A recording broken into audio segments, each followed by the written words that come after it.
al ¡Podcast! Bienvenidos a Podcast. ¿De quién? De Paola Elisa. ¿Te gusta? Españoles. Bienvenidas a un episodio más de Negocios entre Pañales. El día de hoy va a ser un episodio de esos que te van a mover un poquito, que te van a hacer sentir que no estás sola, que eres parte de una estadística, que eres parte de algo que se está manifestando en un nivel más grande, y también te van a dar mucha paz porque vamos a ver qué podemos hacer para cambiar la historia para nosotras, para cambiar la historia para nuestras hermanas, nuestras hijas y las que vienen después. Y es que hoy vamos a hablar mucho del papel de la mujer a raíz de la maternidad a nivel económico y específicamente dándole un doble clic a México. Hace unas semanas salió un reportaje de El Economista con un tema que, si me escuchan a mí hablar en redes, si escuchan a una de las mujeres que yo más admiro, que es Reshma Saujani, seguramente ya habían escuchado. Y es que esta brecha salarial que estamos viendo entre las mujeres y los hombres se ve más acentuada entre las mujeres cuando son mamás y las mujeres que todavía no son mamás. O todavía más entre mujeres que son mamás y papás. ¿Y por qué pasa? Bueno, porque hay todo un sistema que cuando la mujer entra en la parte de la maternidad, en esta etapa tan bonita, tan enriquecedora, tan importante para nuestros países, para nuestras generaciones, también se ve alejada del sistema económico, del sistema laboral. Y hoy le vamos a poner datos, porque puede ser que mi prima, mi tía, a mí, pero hoy le vamos a poner datos. Y está con nosotros aquí Fer, que ella trabaja en el IMCO. Es un organismo que yo no conocía, es un centro de investigación que es específicamente el Instituto Mexicano para la Competitividad. Y Fer está aquí para darnos esos datos que todas sabemos, pero que no le habíamos puesto un número.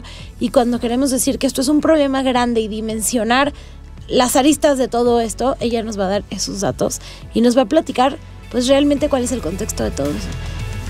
Bienvenida a Negocios entre Pañales. No sabes cuánto nos vas a ayudar con toda la información que nos traes el día de hoy. Al contrario, Pau, mil gracias por la invitación. Es un gusto estar aquí y que el IMCO también pueda trascender a otras audiencias y que nos conozcan y que, como tú dices, las mujeres que vivimos esto día a día le podamos poner un número y que no seamos o que no sintamos que somos las únicas en esto. Exactamente. Cuéntanos bien, para todas las que están escuchando, ¿qué es el IMCO?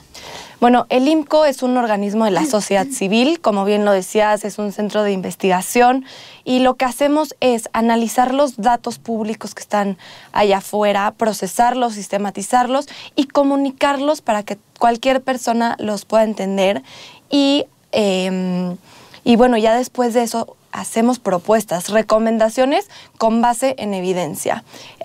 Tenemos diferentes temas que van desde energía, anticorrupción, finanzas públicas. Yo en específico estoy en el área de sociedad incluyente, donde nos enfocamos en dos temas principalmente: educación y mujer en la economía. Wow, ok. Y esto es un poco lo que vamos a hablar el día de hoy, mujer en la economía. Y hay una estadística por la que yo dije, yo le tengo que escribir a Fer para ver si esto de verdad estaba pasando, porque no lo podía creer. Y es que en los últimos 20 años la participación de la mujer en el mercado laboral no ha aumentado, se ha quedado estática. Mientras el internet se hizo tan popular, mientras hay empresas que han crecido tanto, mientras podríamos decir que cada vez hay más personas que van al colegio, la participación de la mujer en el ámbito laboral se quedó estática. ¿Qué onda con esa estadística? Cuéntanos un poquito más de eso. La verdad es que sí es sorprendente. Para que todo el mundo esté en contexto, quienes nos están escuchando, en México, 46% de las mujeres de 15 años o más tienen un empleo o buscan uno, y a eso se le conoce como la tasa de participación económica. En comparación con los hombres, que este dato aumenta a 76%. Entonces, ahí tienes una diferencia de 30 puntos porcentuales donde las mujeres participan menos en la economía remunerada. México es de los países de América Latina con menor participación. Estamos por debajo del promedio, no solo mundial, sino también regional de América Latina, con menos participación económica de mujeres. Y cuando vas hacia atrás y tomamos los 20 años porque es la serie que tiene el INEGI. El INEGI es la institución federal que analiza los datos, es la agencia de estadística en México. Empezó a medir esto de manera comparable a partir del 2005. Entonces, por eso tomamos estos 20 años y vemos que no ha cambiado. A lo mejor aumenta de 42 a 43, luego baja a 40. En la pandemia precisamente fue de los momentos más bajos, ¿no? Porque precisamente las mujeres, pues a raíz de que cerraron las escuelas, que también cabe mencionar que México fue de los 10 países con un cierre más prolongado de escuelas, pues ¿qué hacías en casa, no? Las mujeres tuvieron que salir del mercado laboral, atender esas necesidades, o bien se dedicaban a temas de servicios, que también fue lo más afectado durante la pandemia. Entonces, bueno, sube y baja de 40 a 42 a 43. Ahorita México está en el máximo histórico con más mujeres en la economía, que es 46%. Y obviamente la pregunta natural y lo que más me dicen, ¿por qué no cambia? ¿Por qué no ha cambiado? Creo que es inevitable hacer esa pregunta, y ahí creo que a lo que nos trae hoy es el tema de los cuidados, ¿no? No hemos logrado... No es que la mujer no esté trabajando, y ojo que hay que hacer aquí una buena, importante pausa. No es que la mujer no esté trabajando, es que está trabajando en un montón de cosas en donde no gana un solo peso, y son los cuidados. Totalmente. Entonces, pues, ¿quién históricamente ha realizado las labores de cuidados, como tú dices, que no recibes una remuneración a cambio? Son las mujeres. Y entonces, si queremos que más mujeres participen en la economía, pero ellas son las que siguen cuidando, pues no se puede. O sea, no se puede. Tienes que redistribuir esos cuidados si queremos que las mujeres participen en mayor medida en la economía. Wow. Fer, ¿y cómo se ve esto cuando ustedes lo dividen por nivel socioeconómico? O sea, de todos los niveles socioeconómicos, ¿tenemos a la mujer participando más horas en trabajos de cuidado, o se ve más acentuado en algunos niveles socioeconómicos que otros? ¿De qué depende? Depende de si ella estudió una carrera, una maestría, si terminó la universidad. ¿Han visto este comportamiento? Sí, lo hemos estudiado, y es un tema que, digamos, a grandes rasgos es transversal. Todas las mujeres en México, o bueno, casi todas, en específico te voy a dar algunos datos. Casi 32 millones de personas en México realizan temas de cuidados. Y de estas casi 32 millones de personas, 3 de cada 4 son mujeres, ¿no? O sea, el 75% de las personas que realizan cuidados son mujeres. Entonces, bueno, ahí, pues, mujeres con... que son de los deciles de menores ingresos y de mayores ingresos, cuidan. Las mujeres que estudian hasta primaria y estudian hasta un doctorado, cuidan. Entonces, es algo que tenemos ahora sí en común todas las mujeres. Y aquí podemos ver, ¿no? Las mujeres, regresando otra vez al tema de las brechas, las mujeres dedican en promedio 40 horas a la semana. 40 horas a la semana. O sea, esto es un trabajo de jornada completa. Exactamente. 5 días, 8 horas diarias. Un trabajo de jornada completa no remunerada. No remunerada. Y los hombres, en comparación, dedican 16 horas a la semana a estas tareas, ¿no? Entonces, de nuevo, ¿no? Si lo vemos también en otra manera de verlo, más bien sería, las mujeres dedican 2.6 veces más tiempo, casi 3 veces más tiempo que los hombres a este tipo de cuidados, ¿no? Entonces, sí es algo que le preguntes a las mujeres que tengas a tu alrededor, en el trabajo, en tu familia, o sea, tus amigas, todas realizan. Y aquí es importante también, ¿no? Que no solamente es cuidar de otras personas, ¿no? Cuando hablamos del tema del trabajo no remunerado, sin duda pensamos en cuidar a infantes. Creo que, o sea, eso es lo primero que se nos viene, ¿no? Las infancias, pero personas adultas mayores, personas enfermas, personas con discapacidad, y lo más importante es todo lo que pasa al interior del hogar, ¿no? Desde hacer las compras, hacer la comida, planchar, lavar, cambiar un foco, pagar la luz, todas esas cosas. Ir a hacer el súper, buscar los regalos de Navidad para la familia extendida. Totalmente. todas esas cosas se considera trabajo no remunerado y ya lo hacemos a lo mejor de manera tan automática y no nos sentamos a decir como, ¿no? A pensar o evaluar quién hace estas tareas, sino que ya las damos por dado. Y son tan importantes, son tan indispensables porque sin este trabajo no remunerado, la sociedad simplemente no funcionaría.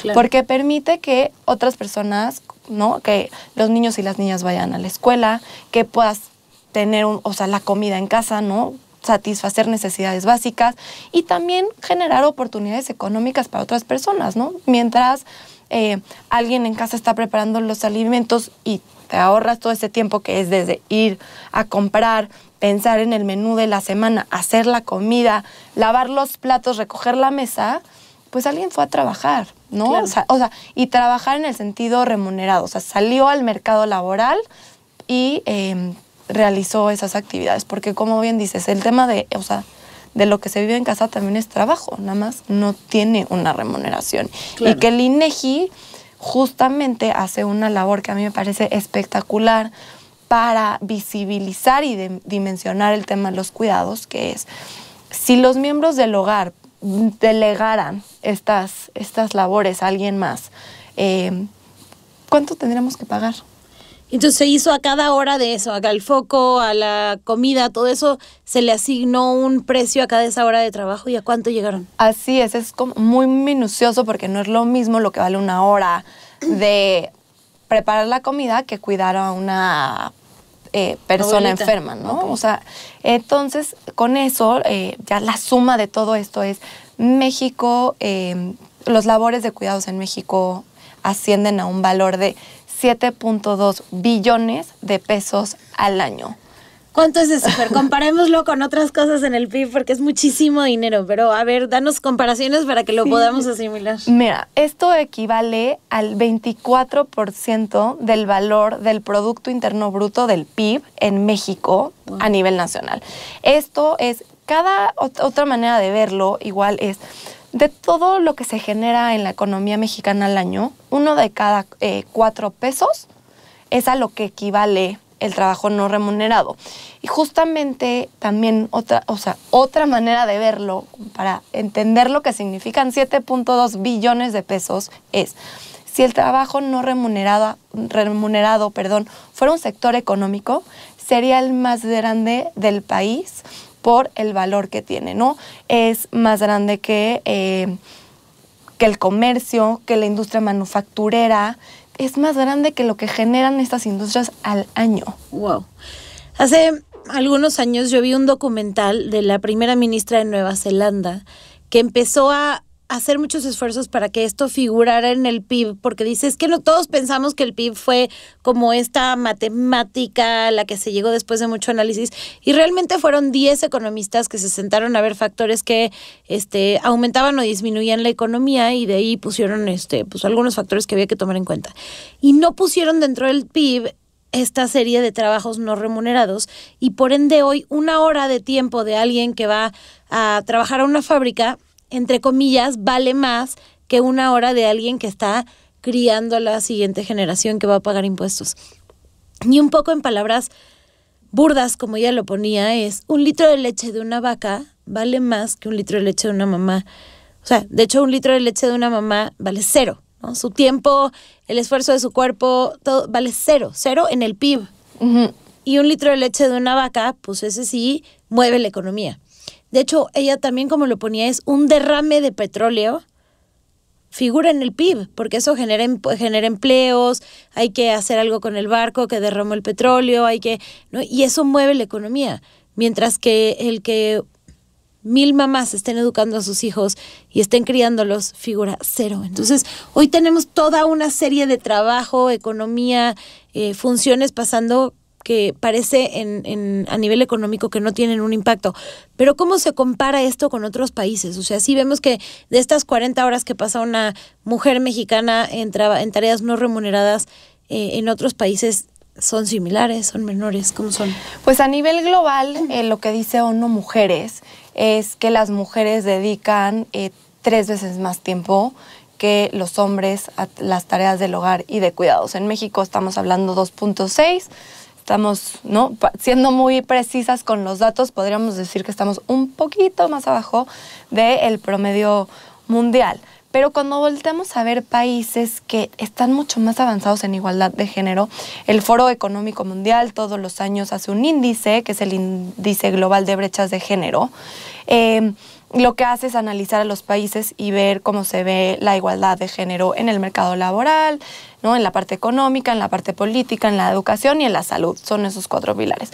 Los países que mejor les va, Islandia es de los países que ha ocupado el primer lugar durante muchos años, y también estos países nórdicos como Dinamarca, Noruega, también Suecia, el Reino Unido, que no es nórdico, pero también está ahí encabeza, es que en la parte económica tienen mayor igualdad, ¿no? ¿Por qué? Porque tienen una mejor distribución de los cuidados aquí voy a ir en 2 partes. Tienen mejor distribución de los cuidados en los hogares, ¿no? Hombres y mujeres realizan cuidados no remunerados y tienen un sistema de servicios de cuidados públicos, ¿no? O bien también con apoyos empresariales. Entonces, en México tenemos esto de las familias cuidan, sí, ¿no? ¿Cómo voy a llevar a mi mamá a un asilo? ¿Cómo voy a llevar a mi bebé a una guardería? ¿No? Como que puede ser incluso como hasta mal visto. Sí, hasta mal visto de por qué juzgado, señalado, claro, el bebé tiene que estar con su mamá, la mamá tiene que estar con su familia, sí. Y entonces tenemos tan arraigado este rol del género de que las mujeres somos cuidadoras y pues automáticamente limita, todo es un tema de tiempo, te limita el tiempo que tienes disponible para hacer otras actividades, ¿no? Ya lo decíamos, si dedicas en promedio 40 horas a la semana, pues, y quieres un trabajo de tiempo completo, pues está un poco imposible. El día no, o sea, solo tiene 24 horas. Claro. Entonces, pues por ahí va este tema. Y ojo, a ver, hay cosas que sí, de verdad se necesita que la mujer biológicamente esté ahí, ¿no? Todo el periodo de la lactancia, el embarazo, pero parte de lo que hemos visto en estos países nórdicos es que la licencia no solamente va para la mujer en esos periodos biológicos, sino que también saben que una forma de redistribuir los trabajos de cuidado es incluyendo al hombre, ¿no? Incluyendo a los abuelos, si así lo quieren. Entonces casi que se puede dividir el tiempo de la licencia de parentalidad de cada hijo de acuerdo a como la familia lo decida, pero incluyendo al resto de la familia, lo cual ya de entrada está, porque si tú le das a una mujer en México 2 años, pues eso la aísla todavía más, claro, porque no va a poder después regresar. Ahora, hay mucha gente que hoy en día juzga mucho a la mujer, ¿no? Y dice, pues ella decidió tener hijos, ella se embarazó, ¿para qué después se queja? Y sin embargo, cuando analizamos las estadísticas económicas de las empresas que tienen una mejor distribución de género, a las mujeres a las empresas que más bien deciden reincorporar a las mujeres y darle un peso importante a esto, se ve que hay un beneficio muy importante a nivel económico para estas empresas. ¿Qué han visto, no? ¿Qué han visto a nivel de data, de cuando de verdad deciden incluir a un equipo más diverso? ¿Cómo se comporta? Sí, la verdad aquí creo que faltan estudios para México, y de los estudios que voy a hablar son en Estados Unidos o son Reino Unido ha hecho muchos, y lo que han visto es las empresas que tienen mayor diversidad en sus equipos de alta dirección, ¿no? En esto que en inglés se conoce como el C-suite o el C-level, o el equivalente a las altas vicepresidencias o esta alta dirección, lo que ven es que son más productivas, que son más rentables, que hay menos rotación, que la plantilla laboral, colaboradoras y colaboradores son más leales. De verdad que generan otra dinámica de trabajo. ¿Por qué? Porque tú al traer a más mujeres a equipos de dirección, traes otra visión a la mesa, ¿no? Puedes abrir nuevos mercados, diseñar nuevos productos. Eso te permite tener un mayor alcance. Y eso al final es, pues, más negocio, más dinero para la empresa, Y ¿no? formas distintas de resolver un problema, porque Total. a veces, no sé, yo, la verdad que de las cosas que más me impresionaban, yo trabajé muchos años en detergentes y habían muchas veces que los que creaban el detergente y el anuncio y la comunicación eran puros hombres. Y cuando yo les decía, oye, ¿y has lavado? No tengo idea de ni cómo se lava un calcetín, ni cómo se pone una lavadora. Y entonces, o sea, pónganse a lavar. No van a ir nada más a una investigación de mercado, ¿no? Y si traes más mujeres a la mesa, mujeres que están pues en el día a día viendo cómo se resuelven otro tipo de problemas, eso tiene un beneficio para la empresa. No, y precisamente ahí hay una anécdota bastante conocida de Google que dicen como que antes no, o sea, más bien lo voy a contar al revés. Esta anécdota de Google, cuando llegó una mujer a la alta dirección, ¿no? Se embarazó y decía, bueno, o sea, yo tengo que caminar, o sea, del lugar del estacionamiento que está a, o sea, no sé cuánto lejísimos de la entrada, caminar hacia las oficinas, esto es un martirio. Y obviamente como iba avanzando el embarazo decía, ¿por qué no hay lugares de embarazo cerca para las mujeres que están embarazadas en esta empresa? Y al final la respuesta fue, porque no se nos había ocurrido. Entonces, ¿qué tiene que pasar? Que llegue una mujer a la alta dirección para que este tipo de cosas cambien. Muchas veces ni siquiera es que no quieran, ¿no? Es que nadie se le había ocurrido. Claro. Entonces, teniendo diferentes visiones y perspectivas, pues permite tener mejores políticas internas, definitivamente, y que ahí va todo el tema de retención de talento y atracción de talento, ¿no? Las mujeres tienden a atraer más mujeres, ¿no? Hay muchos estudios que dicen eso porque, pues tú ves pues un modelo a seguir, que sí puedes llegar a ese cargo, de inspiración, de motivación, y también porque las mujeres generan o tienden a generar políticas de inclusión de mujeres, ¿no? De cómo le hacemos para adaptar estos espacios para que las mujeres no se vayan. Y por otro lado, pues lo que decíamos, ¿no? Hacia afuera de la empresa, pues pueden cambiar sus estrategias, su alcance de mercado, son, pues lo que dices, pensar diferente y más innovación. Justo en el IMCO hicimos un cálculo de qué pasaría si sumamos más mujeres a la economía, ¿no? Y lo que decimos es, ¿qué pasa si nos parecemos al promedio de los países de la OCDE? Y ahí lo que vimos es, tendríamos para llegar a eso que sumara 8.2 millones de mujeres a la economía, ¿no? Para empezar, de lo bajo que estamos en comparación con otros países. Y después, cuando lo logres, el PIB, y lo pusimos en un rango de 10 años, este estudio lo hicimos en 2020. Entonces dijimos, esto no nos puede tomar al ritmo al que vamos, porque al ritmo al que vamos nos tomaría 40 años y sumar a esas 8.2 millones de mujeres. ¿Qué pasa si lo aceleramos y lo hacemos en 10? De 2020 a 2030. ¿Qué pasaría? Que el PIB de México crecería 15% más de lo que crecería si seguimos la tendencia actual. Wow. Entonces, a mí como me gusta verlo es un tema económico, es un tema que a nivel individual a las mujeres nos permite tener ingresos propios, que el tema de la autonomía económica y poder decidir, porque vivimos en un país en donde quien paga manda, te da muchísima libertad, ¿no? Entonces, a nivel individual, a nivel mujeres, tienes esa parte de ingresos propios que al final generan mayor ingreso para el hogar, que genera mayor capacidad de ahorro, que al final en las empresas estás teniendo más diversidad, más rentabilidad, más crecimiento y que en un, digamos, como en un todo, como país, nos da un crecimiento económico. Entonces ahí es cuando nos conviene a todos. Nos conviene a todos, o sea, empezando por nosotras nos conviene. Entonces las empresas ganan más, tienen mejor retención. La mujer no deja de participar en la parte económica. Las tareas de cuidado se delegan o se redistribuyen, entonces también empiezan ahora a figurar en el PIB, ¿no? Entonces, empezar a aumentar el número que hoy hay de mujeres y acelerarlo, porque me impresionó mucho que dices que si queremos aumentar 8 millones, dijiste 40 años. Sí. Al ritmo que vamos ahorita nos tomaría 40 años. Y eso nos parece, o sea, nuestra tasa de participación en vez de ser de 46%, sería de 56%, que es el promedio de los países que participan en la OCDE.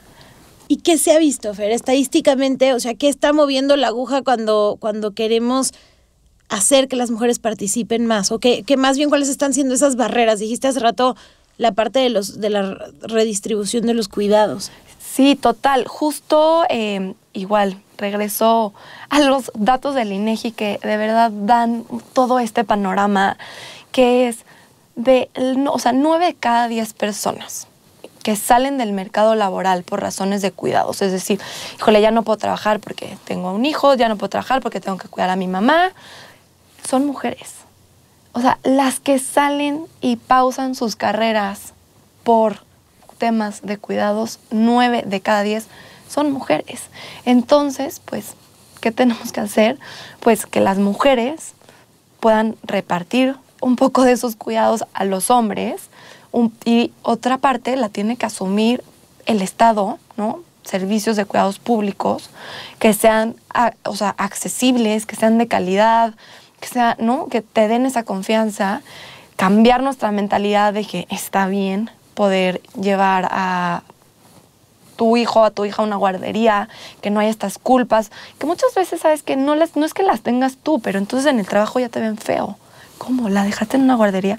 Híjole, qué horror, ¿no? Claro.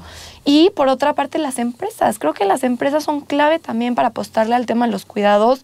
No te estoy diciendo que todas las empresas tengan una guardería en sitio, porque tampoco va por ahí, no necesariamente hace sentido, pero apoyos, ¿no? O subsidios o flexibilidad. O sea, el tema de la flexibilidad es, ¿cómo se llama?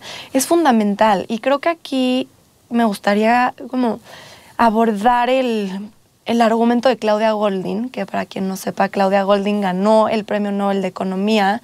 Es la primera mujer en ganarlo en solitario. Las otras 2 mujeres que lo habían ganado lo habían hecho de la par de un hombre. Y lo ganó por sus estudios de las mujeres en el mercado laboral. Y un poco lo que ella dice es que son decisiones que se van tomando, pero que están sujetas a un entorno, ¿no? Que no promueve la participación de las mujeres. Y aquí un poco voy a ir por partes, ¿no?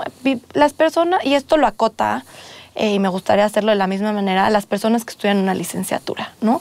Cuando tú te gradúas de la universidad, enfrentas un mercado laboral que es muy demandante en tiempo y en presencialidad, ¿no? Vivimos hoy en un mercado laboral donde se premia que tú estés disponible 24/7. Y entonces cuando una pareja, hombre y mujer en este caso, ¿no? Para este argumento tienes que tomar una decisión, ¿no? Si decides tener hijos o no. Si decides tener hijos, tienes que pensar en que no hace sentido económicamente que las 2 personas cuiden, ¿no? Y aquí voy a ir, ¿por qué? ¿Por qué? Porque si al final los cuidados, no son 100% delegables. Por más que busquemos apoyo en la familia, por más que vayamos a las guarderías, por más que tengas el kinder, la escuela o tengas, ¿no? asilos, demás, o casas para personas mayores, al final alguien siempre tiene que estar al pendiente, sí, ¿no? Sí. ¿no? Y tú eres mamá y lo sabes, por más que tengas una red de apoyo, tienes que estar, no son 100% delegables. Entonces, pues digamos que el óptimo en términos económicos es que una persona se mantenga en el mercado laboral y que la otra busque un empleo flexible para poder compaginar el tema de los cuidados. ¿Y quién va a ser la persona que busque el empleo flexible? Las mujeres. Y los empleos flexibles, hay 2 cosas que pasan en México. Tienden a ser por honorarios o tienden a ser en la informalidad. Y en ambos casos no tienes seguridad social, no tienes certidumbre jurídica y ganas menos. No hay aguinaldo, no hay seguro, no hay jubilación, no hay nada. Exacto. Claro. Entonces, pues sí, económicamente hace sentido que una persona siga ganando, ¿no? Y que siga participando en un mercado laboral, porque así es hoy. El mercado laboral no ha cambiado, es una estructura muy rígida, y que la otra persona busque flexibilidad. Y esa persona tiende a ser la mujer. Y entonces ahí es como este círculo vicioso de ¿qué es primero, no? Que las mujeres ganen menos o que las mujeres ganan menos por consecuencia de. Entonces, pues tienes esto que en México las mujeres tienden a ganar 15% menos, este es el dato de 2023, esto quiere decir que por cada 100 pesos que percibe un hombre, una mujer va a ganar 85, Claro. ¿no? Y también, bueno, y dependiendo la fuente, porque hay fuentes que te dicen que la diferencia de ingresos no es 15, es hasta 35%. Claro. Entonces, pues ahí tenemos esto. ¿Y cómo lo solucionas? Yo estoy convencida que, o sea, tenemos que empezar por los cuidados. Claro que hay discriminación de género, hay violencia laboral, tenemos síndrome de la impostora. Hay muchos factores estructurales que atraviesan esto, pero creo que todo nos regresa al tema de los cuidados. ¿Cómo redistribuimos, repensamos esta organización de los cuidados? Porque es evidente que para la mitad de la población no nos funciona, Claro. ¿no? O sea, Y parte de lo que hablamos aquí en este podcast es que se tiene que hacer un cambio a nivel generacional, ¿no? Desde chiquitos involucrar a los niños en todo el tema que es el trabajo emocional, en todo el tema que es la participación en las comidas, en la organización de la casa. Como mujeres, soltar muchas de las cosas que hoy venimos haciendo para poder entonces participar en actividades económicas. Pero también tenemos un problema muy grande, que por ejemplo hay, y hablábamos hace rato de los países escandinavos, aquí cada familia que quiere tener una guardería, pues tiene que pagarla, ¿no? Y no necesariamente siempre pueden asumir esos costos, y entonces por eso es que deciden, bueno, que una de las personas de la pareja deje de trabajar. ¿Qué pasa aquí con el tema del apoyo del Estado? Y sabemos que, bueno, antes había guarderías pagadas, hoy ya se cerraron muchísimas. Las familias que quieren tener apoyo de los niños tiene que ser o el privilegio de tener una abuela o un abuelo que los cuiden, o pues el decir vamos a sacrificar parte de nuestros ingresos para hacer este pago. Que al final es un poco lo que decías hace rato, ¿no? Tú quieres tener hijos, es como tus perritos, pues tú lo cuidas, tú lo bañas, Mientras que en otros países se asume que ese nuevo ciudadano necesita apoyo, necesita cuidados, necesita estabilidad, y el mismo gobierno desde el principio asume una responsabilidad. Aquí, pues estamos los papás solos y de nuevo enfrentándonos con esto de, pues ustedes quisieran tener hijos. sí, y que aquí el tema de las guarderías responde a una estructura del mercado laboral. Es decir, si tú quieres acceder a una guardería pública financiada por el gobierno, tienes que estar en la formalidad. ¿Eso qué pasa? Que ya dejas fuera al 55% de las mujeres que están en el mercado laboral. Claro. Porque más de la mitad no están en la formalidad. Entonces, de por sí ya hiciste esa separación. Entonces, ¿qué pasa con las mujeres que están en la informalidad? Que precisamente están tomando este rol por un tema de buscar mayor flexibilidad. No tienes una opción necesariamente pública. Claro, no debería estar atado a la madre, debería estar atado a cada niño que nace, Claro. el poder tener derecho a una guardería. Y justamente hay programas que eran las estancias infantiles, los programas de escuelas de tiempo completo, que era, bueno, pues igual también el horario escolar en edades tempranas es muy corto, son unas horas. Entonces, Y va en contra de los horarios de oficina. Total. O sea, en otros países el colegio empieza a 9 de la mañana, termina a 4 de la tarde, son más similares a los horarios de trabajo. Aquí empieza el horario de colegio de 7 de la mañana, los niños salen 2 de la tarde y pues los trabajos a esa hora apenas están yendo a comer. Claro, y entonces estos programas de escuelas de tiempo completo lo que permitían es que salieran más tarde, comían en la escuela, tenían actividades y precisamente pues ya desaparecieron. Y el tema de las políticas de flexibilidad creo que también es importante porque las pensamos muy seguido como para las mujeres. Como la mujer es la que cuida, pues la mujer necesita flexibilidad. Pero ¿qué pasa del otro lado, no? Con los hombres que quieren tener un rol más activo de los cuidados. Muchas veces es flexibilidad para las mujeres o flexibilidad para las madres, todavía siendo más específica, ¿no?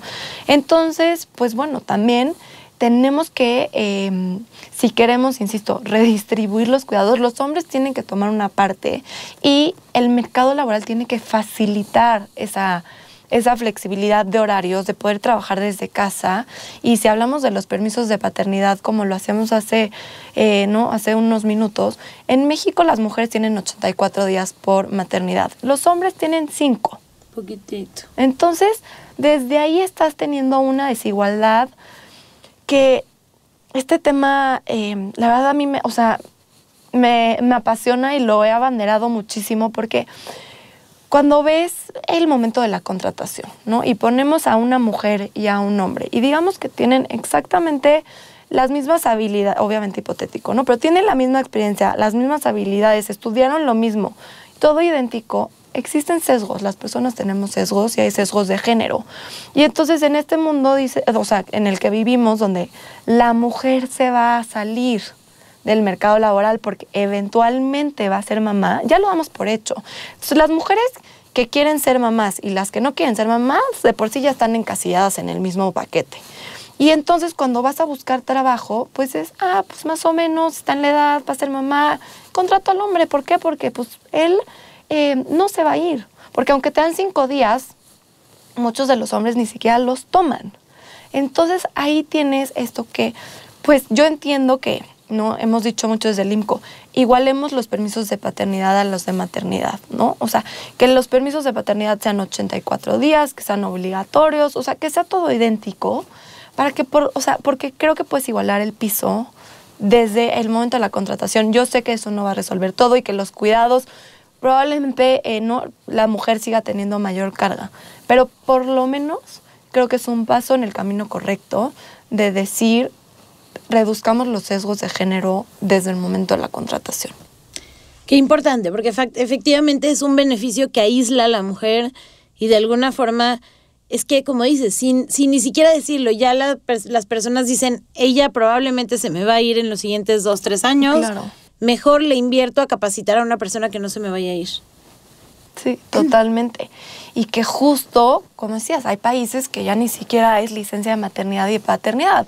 Hablan de licencias parentales donde no son 84 días, pero puede llegar hasta ser 1 año y medio, donde cada pareja decide cómo acomoda su tiempo. No hay países como Alemania que puedes tomar el tiempo hombre y mujer, o sea, no sé, los meses, ¿no? 4 meses y 4 meses, pero al mismo tiempo, o 4 meses primero la mamá y luego los otros 4 meses el papá y luego 2 meses la mamá otra vez. O sea, cada quien es libre de distribuir el tiempo como decida, porque cada familia es diferente y cada quien tendrá sus necesidades, pero es un tema que no cae exclusivamente en la mujer. Y hay ciertas reglas para que no pase eso, ¿no? Que la mujer se toma todo el tiempo, ¿no? Ambos tienen que salir del mercado laboral por temas de maternidad, ¿no? Claro. Y ahora, para muchos, en el momento en el que hablamos de Europa, como que ya se desconectan y dicen, bueno, pero estamos muy lejos, hay todo un océano en la mitad, nunca nos vamos a parecer. A mí de las cosas que más me han llamado la atención es cuando vemos la participación económica de mujeres en Colombia, en Chile, en Venezuela, y yo misma lo viví al vivir en otro país. O sea, la forma en la que los trabajos de cuidado se dividen de diferente forma en otros países ayudan a que intrínsecamente la mujer sepa que tiene más oportunidades a nivel laboral. No solo eso, sino que todas mis amigas, por ejemplo, de otros países me cuentan que su primer referente fue su mamá porque trabajaba. Claro. Nosotros estamos lidiando con un problema pues ya de varias generaciones, vemos que en 20 años no se ha movido la aguja, en donde no tienes el referente de tu mamá muchas veces que estaba allá afuera trabajando y por otro lado no tienes el referente de tus amigas. O sea, ¿qué está pasando que también en otros países parecidos que tampoco tienen el apoyo en temas de colegios, en temas de licencias, en temas de guarderías, sí está habiendo un mejor desempeño, un mayor apoyo a la mujer en el ámbito laboral? Sí, bueno, en la región de América Latina en específico está avanzando a lo que le están llamando, cada país como lo está diciendo adaptar, pero digamos en términos generales es un sistema nacional de cuidados. Y esto en palabras sencillas significa tener una política nacional de cuidados, ¿no?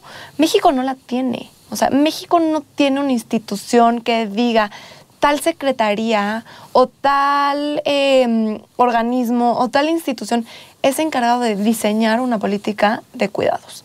¿Y eso por qué es importante? Porque los cuidados pues son transversales a varios temas, ¿no? Son transversales a la economía, son transversales a el mercado laboral, son transversales al bienestar, al tema de género. Entonces, ¿a quién le cae? ¿A quién le cae el tema de los cuidados? Y entonces, bueno, lo que quiere hacer el Sistema Nacional de Cuidados es pongamos un mecanismo de coordinación entre instituciones, entre secretarías o ministerios, dependiendo del país, para decir, teniendo esta política de cuidados, podemos hacer un diagnóstico, podemos ver qué se necesita y darle un seguimiento. Hoy México no lo tiene.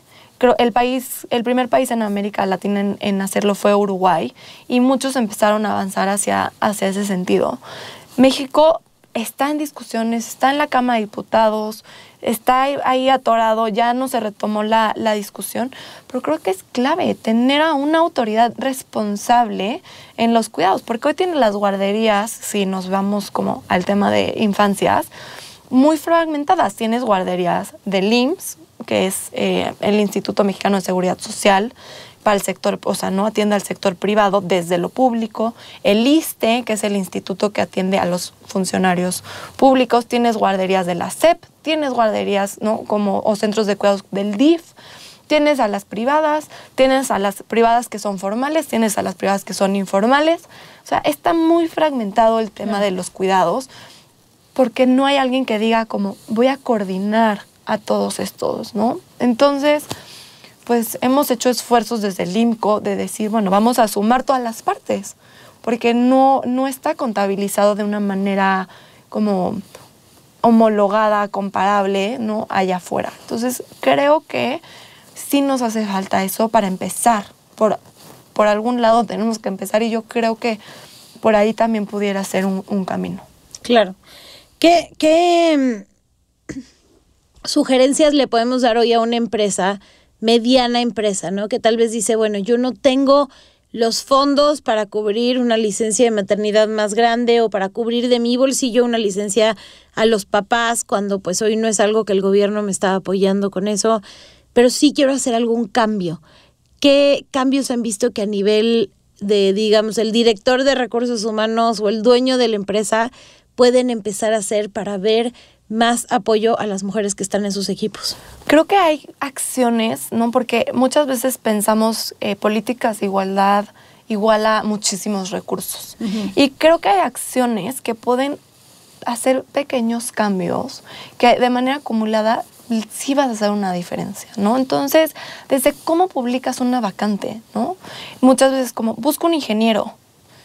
Pues no quieres un ingeniero que precisamente sea hombre, pero ya lo tienes tanto en el lenguaje que cuando piensas en un ingeniero es un hombre, pero busco a una persona egresada de una ingeniería tal y tal, permite que las mujeres se acerquen a ese tipo de puestos, ¿no? Entonces, reducir los sesgos desde cómo publicas una vacante, cómo reclutas también, ¿no? Muchas veces tenemos estos sesgos de afinidad que existen. Yo no estoy peleada con los sesgos porque todas las personas los tenemos. Creo que lo importante es que no sean inconscientes y que los trabajemos y que sean conscientes para precisamente atenderlos, ¿no? Entonces, pues los hombres tienden a contratar más hombres, que estudia, o sea, no cualquier persona es, pues, que se parezca a ti. Contratas a personas que estudian lo mismo que tú, en la misma universidad que tú, que a lo mejor son de la misma colonia que tú.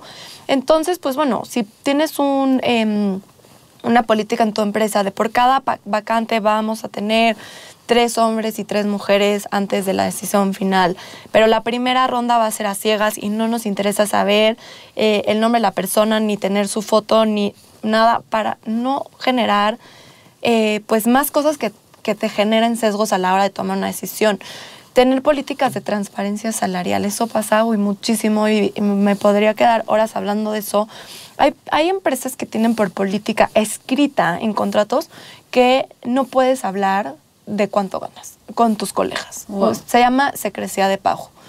Entonces, ¿cómo vas a saber si tú eres mujer y tienes un hombre colega sentado al lado de ti, si gana más o gana menos y hacen lo mismo? Porque está prohibido. Entonces, tener tabuladores, empezar por ahí, tener tabuladores, decir, este nivel de puesto gana tanto y tiene estas responsabilidades. Creo que en el tema de las mujeres es muy importante tener planes de crecimiento profesional, de decir, si quieres llegar al siguiente nivel jerárquico, necesitas A, B y C, tener estas metas y este acompañamiento, porque muchas veces puedes pasar ahí el tiempo y pues nadie te promueve, ¿no? Entonces, y pasa mucho, y no es por el tema de que lo quieras o no lo quieras, es que a lo mejor dijiste, bueno, ya hice tal, y te dicen, no, pero ahora necesitas cumplir con esto para llegar. Yo creo que sí hay como un camino claro de crecimiento profesional, ayuda muchísimo. Tener flexibilidad, yo creo que eso, Es clave, eso es muy clave. Hay demasiados estudios, ¿no?, que dicen que el tema de la flexibilidad para hombres y mujeres, esto insisto, ¿no?, para no reforzar el mismo rol de género de cuidadoras, tener flexibilidad de horarios y también de espacio, que puedas trabajar desde casa, ¿no? Son algunas de las que se me ocurren ahorita, que son estas pequeñas acciones que no necesitas el comité de diversidad e inclusión, que no necesitas los millones y millones de pesos para invertir en tu política. Y la otra es que las empresas se midan. Muchas veces es, oye, ¿tienes brecha salarial? No, ¿cómo crees? Ahí seguramente no se ha medido, ¿no? Claro. Hay también yo lo que digo mucho es, no se necesita inventar el hilo negro. Hay muchísimos esfuerzos allá afuera que ya están haciendo, no sé, compendios de buenas prácticas, que generan estos indicadores para que tú como empresa los puedas aplicar y te puedas medir e identifiques en qué nivel pierdes a más mujeres y luego puedas entender por qué se están yendo las mujeres en ese nivel, porque todas las empresas tienen esto que se llama el escalón roto, que es un nivel en donde se pierde la mayor proporción del talento. El chiste es identificarlo y luego poder entender qué está pasando, ¿no? Para que puedas atender eso en específico. Pero bueno, hay organismos allá afuera como ONU Mujeres, ¿no?, que hacen estas herramientas, ¿no?, que son públicas. El IMCO también tiene un manual de buenas prácticas empresariales que no importa el tamaño de tu empresa, puedes empezar con eso, ¿no? Obviamente. ¿Y eso lo pueden descargar en la página? Wow. En cualquiera de los dos casos estoy hablando de recursos públicos y gratuitos que tú los puedes descargar, los puedes conocer. Tenemos también un decálogo de cuáles son las 10 acciones para avanzar hacia mayor igualdad en el mercado laboral. No, entonces creo que ya hay muchas organizaciones allá afuera que lo están haciendo, que lo están compartiendo. Entonces yo diría, ya hay muchas empresas que ya pasaron por eso, que ya aprendieron qué funciona, qué no funciona. Y si tú estás empezando como empresa a incursionar en este camino de la igualdad de género, no empieces desde cero. O sea, ahorra tiempo y dinero en esto y empieza a usar lo que ya ha funcionado. Y obviamente cada empresa es diferente, cada sector es diferente. Y el chiste es irlo adaptando a las necesidades de la plantilla laboral y del sector, porque pues obviamente hay sectores que demandan más presencialidad, hay otros que menos.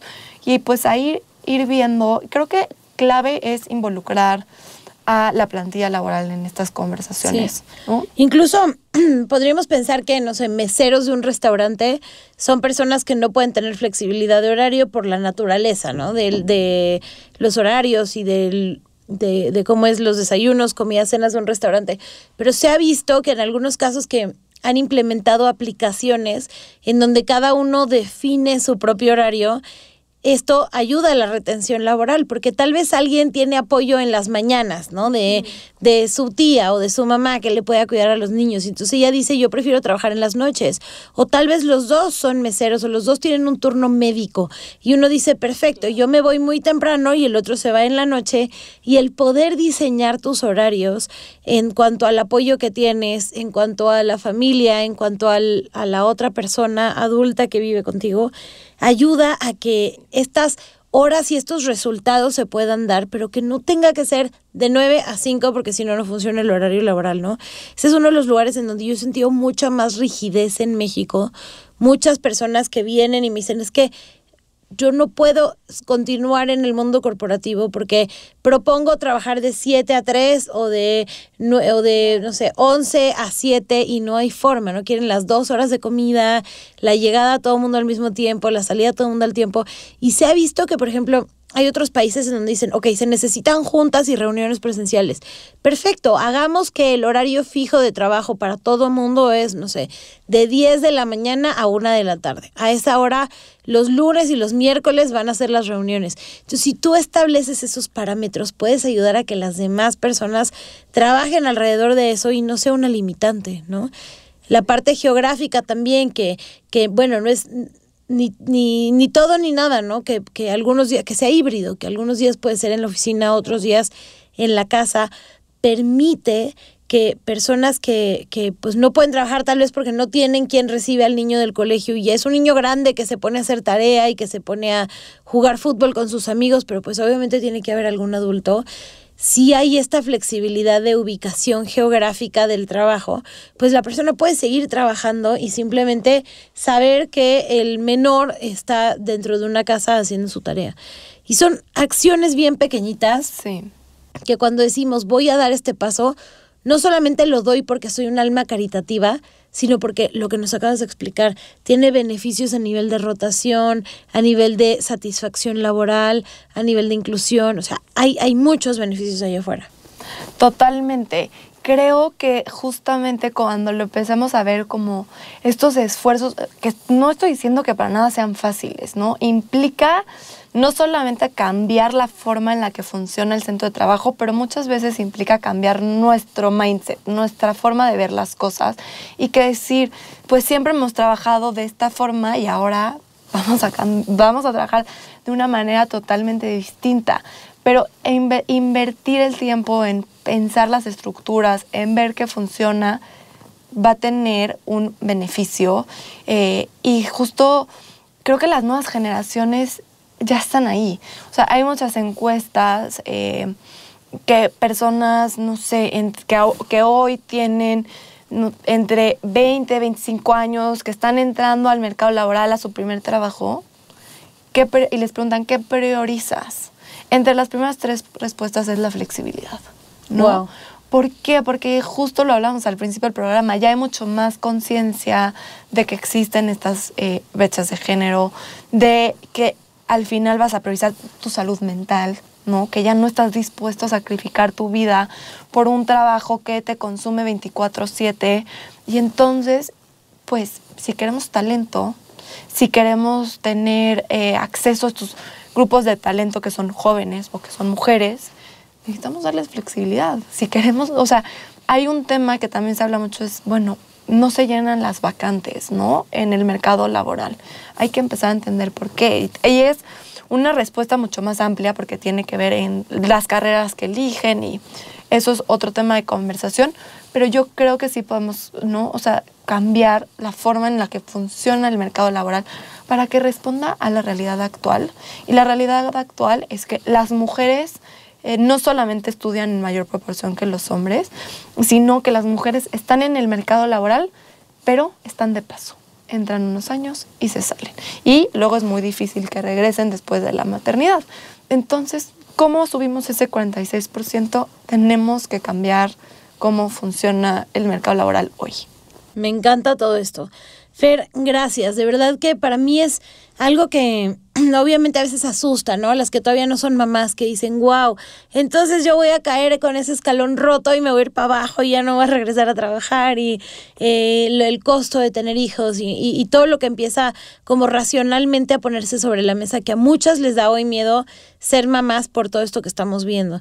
Pero también hay una realidad y es que cuando le das la oportunidad a una mujer a que esté en tu equipo de trabajo, se ve en los resultados de las empresas. Y para mí es muy importante repetir esto por una tercera y una cuarta vez, porque son mujeres que aunque no van a estar ahí 10, 12 horas calentando sillas, son muy orientadas a los resultados, son muy orientadas a incluir al trabajo en equipo, a no hacer micromanagement. Y esto tiene, o sea, un derrame de efectos positivos enormes.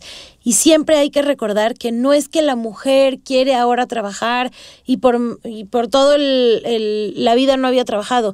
La mujer siempre trabajó. O sea, cuando nosotros hacemos el análisis antropológico de cómo es este comportamiento, la mujer siempre trabajó, siempre éramos cazadoras, éramos recolectoras, traíamos hasta el 70% de la comida de la casa.